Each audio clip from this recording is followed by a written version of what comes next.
नहमदहु व नुसल्ली अला रसूलिहिल करीम अम्मा बाद फ़अऊज़ु बिल्लाहि मिनश शैतानिर रजीम बिस्मिल्लाहिर रहमानिर रहीम रब्बिश्रह ली सदरी व यस्सिर ली अमरी वहलुल उक़दतम मिन लिसानी यफ़क़हू क़ौली।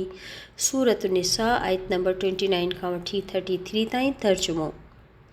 या अय्युहल्लज़ीन आमनू ए ईमान वारो ला तकुलू न तव्हां खाओ अमवालकुम बैनकुम पंहिंजा माल पंहिंजो पाण में यानी पाण में हिक ॿिए जा माल न खाओ बिल बातिली नाहक ग़लति तरीक़े सां इल्ला अन तकून पर इहो त तव्हां हुजो तिजारतन वापार कंदा अन तरादिन रज़ामंदीअ सां मिनकुम पाण में। पर हिकिड़ी सूरत जंहिंमें आहे त हिक ॿिए जो माल तव्हां खाई सघो था उहा त पाण में बाहम रज़ामंदी सां वापार कंदा हुजो। वला तक़्तुलू न तव्हां क़तल करियो अनफुसकुम पंहिंजो पाण खे इन अल्लाह बेशक अल्लाह कान आहे बिकुम तव्हां ते रहीमा रहम करण वारो तमामु घणो रहम करण वारो। तक़्तुलू अनफुसकुम इन मां मुराद ख़ुदकशी ऐं ॿिए कंहिं इंसान खे बि नाहक क़तल करणु आहे। वमई यफ़अल ज़ालिक ऐं जेको कंदो इहो कमु उद्वानम व ज़ुल्मा ज़्यादती ऐं ज़ुल्म सां फ़सोफ़ नुस्लीही नारा बस अन क़रीब असां दाख़िल कंदासीं उनखे बाहि में। वकान ज़ालिक ऐं आहे इहो अलल्लाही अल्लाह ते यसीरा आसान। इन अगर तजतनिबू तव्हां बचो इज्तनाब करियो कबाइर कबीरा गुनाहनि खां मां तुनहौन अनहू जिन खां रोकियो वियो आहे तव्हांखे उन्हनि गुनाहनि खां मना कयो वियो आहे।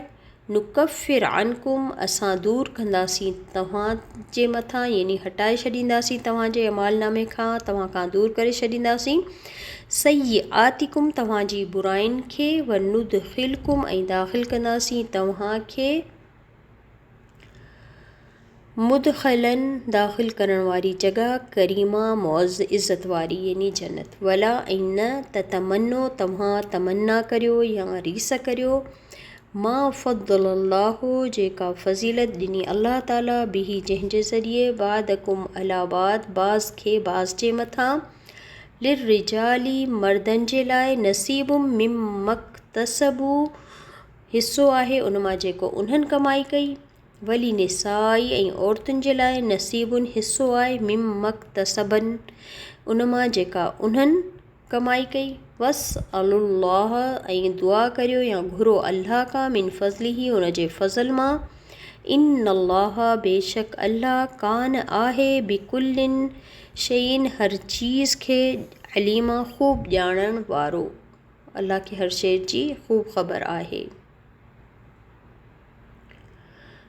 वली कुल्लिन जअलना ऐं वास्ते हर हिक जे ठाहियो असां मवालिय वारिस मिम्मा तरकल वालिदानी उन मां जेको तरको छॾियो यानी जाइदाद छॾी वालदेन वल अक़रबून ऐं मिटनि माइटनि यानी रिश्तेदारनि वल्लदीन अक़दत ऐमानुकुम ऐं उहे माण्हू जिन सां तव्हां पकियूं यानी माइटी जहिड़ियूं दोस्तियूं रखियूं पुख़्ता अहद करे यानी पकी माइटी कई तव्हां उन्हनि सां फ़आतुहुम पस ॾियो उन्हनि खे नसीबहुम हिस्सो उन्हनि जो। इन अल्लाह बेशक अल्लाह कान आहे अला कुल्लि शैइन मथां हर शइ जे शहीदा गवाह। सुब्हानक अल्लाहुम्मा व बिहम्दिक नशहदु अन ला इलाहा इल्ला अंत नस्तग़फिरुक व नतूबु इलैक। अस्सलामु अलैकुम व रहमतुल्लाहि व बरकातहू।